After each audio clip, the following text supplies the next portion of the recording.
he stood up to them. And his father, Joe, I knew very well. I was his special caddy when I was a kid.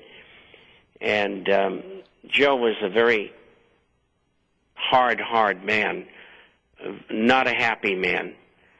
And he always demanded that I caddy for him, and I could never figure it out.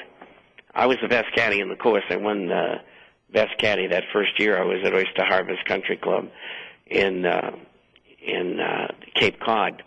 Well, why, Bob, why did they, because we only have another minute or so before the break, why do you think that that's just been just a full-out assault to destroy the Kennedy family when you figure old Teddy has kept quiet? He hasn't divulged anything. Now he will never. He was terrified. Right. I knew Teddy as a kid. He had no balls whatsoever. Right. Well, yeah, but... And I didn't like him. He was a nasty sort of person. Well, he kept quiet, though, and all of them do. Jacqueline went to the grave. Nobody said anything, but obviously they've been out to basically end the whole family dynasty. Is there... I think you're right. But there's a lot of people involved in this thing. And it includes many factions. Because, Kennedy also wanted Israel, which had atomic weapons, to do away with them. And they were involved in the hit as well, because they didn't want to give them, get rid of them. Yeah, that's another interesting topic, how for years and years Israel denied they even have any atomic weapons. And, of course, we know who knows if they have more than us at this point. Well, in 1 minute, Bob, we're going to go to the break, so hold on again through the break. And we will get back to your the International Forecaster report here, talking about Greece and the swaps there, and this interesting article about what they're trying to pass in Greece and how that's affecting our economy, what some people can do. So again, we have Bob Chapman on the line, theinternationalforecaster.com, and this is 970 KNUU, and hold on for a minute, folks, we'll be right back. All right, and we're back. This is Mike and Jeff, and we have Bob Chapman on the phone. He's the one and only. He does the International Forecaster, and you can look up what he has to put out twice a week.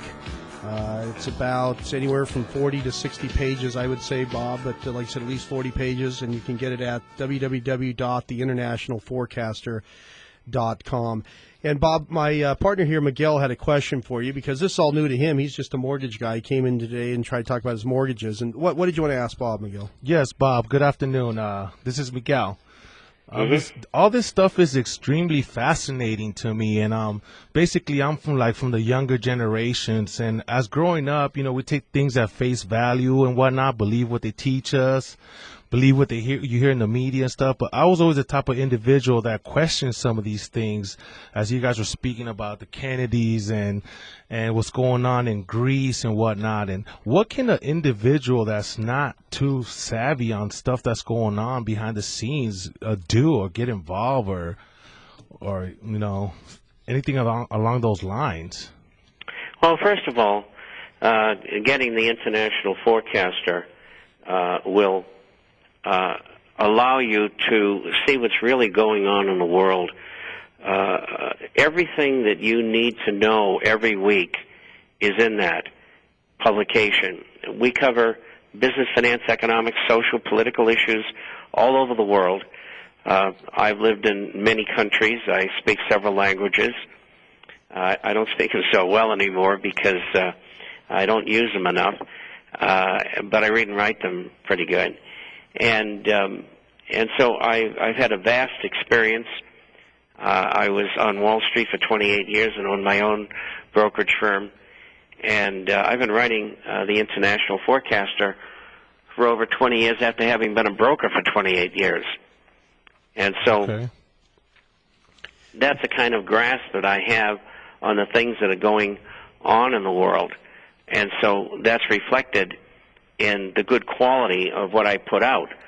We do a lot of projections for the future, and we do it mostly by backing into what has happened historically. But that's the best way to get a handle of what's really going on out there. Sure, you can go to Amazon and Google, and you can look up things like the Illuminati and the Federal Reserve, and you can read books about those subjects. And, I've been at this for 50 years, and it wasn't up until 5 years ago, and the talk radio really catching on, and the internet really catching on as well, in stating, and I think what probably turned the corner more than anything else was 9/11, and it's opened up a whole new vista of people asking the kind of questions that you are, particularly people your age. Right. In the last 2 years, we've doubled our subscription base. Well, all but one that I know of in the newsletter business, all the rest of them have lost 50 to 70%. And our biggest incidence of new subscribers has come from people under 50. And so there's a great quest for knowledge because people are unhappy with what is and has gone on in the country. And we could sit and talk about it all day and all night. Well, and they want 9/11 was something definitely done. one of those incidents that has opened their eyes, especially to a lot of people my age. I'm in my early 30s. Well, I think the thing is with 9/11, let's go back to JFK for a second. And I'm one of those guys that hunted your books down, and Alan Stang and all the people you hung out with, Mr. Chapman, and you'd read 200- and 300-page books to find out about one subject.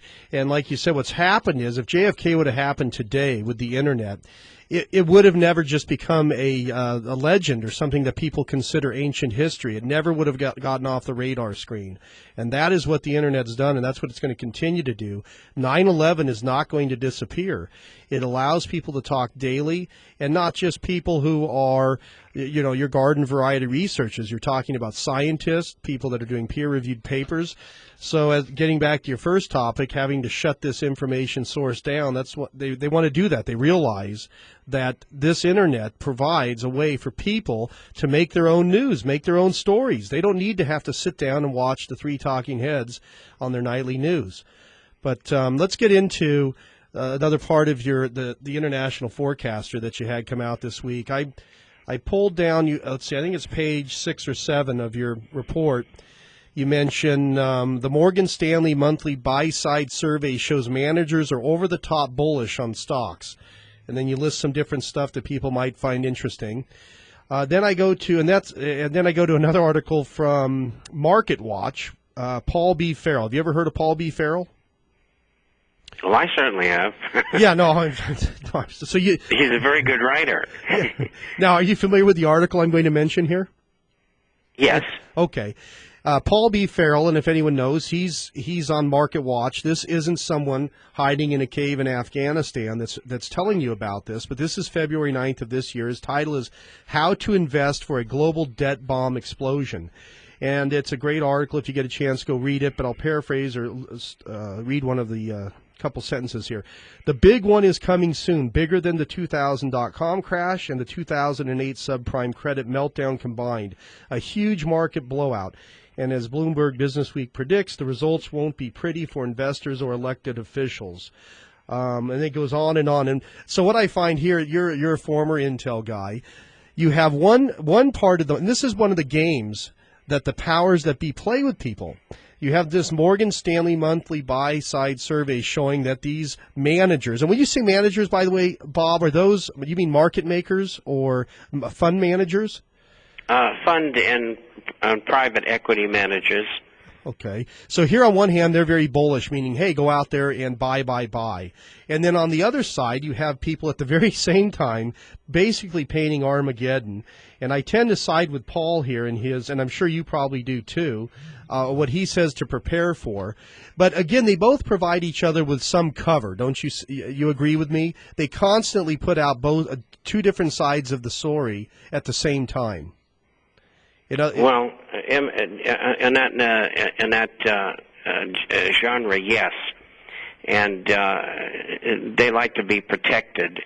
They don't go all the way in explaining what the real problem is. Even Mark Faber and Jimmy Rogers won't go all the way. I'm one of the few writers. There's only one other writer who goes as far as I do in the newsletter business, and And we're the target of government all the time. Right. And that's why I don't live in the United States, because they'd probably be dead by now. Right. No, and you're being serious. You don't, and I know I've talked to you before, and you don't. You're not joking. You don't live in the U.S. You're not looking to put a big target on top of you and make it easy for someone to make it hard for you, so to speak. But you're right. I know your newsletter continues to increase because you tell the truth. You mentioned people under 50 being the biggest growth. And I think the retail investor is probably somewhere between 30 and 60, probably right in your demographic of people that subscribe to your newsletter, the internationalforecaster.com. And the reason is they've been giving these 30 to 60-year-olds have been getting the same garbage day in and day out, the same nonsense about buy, or here we are 10 months, or let's see, almost 10 years into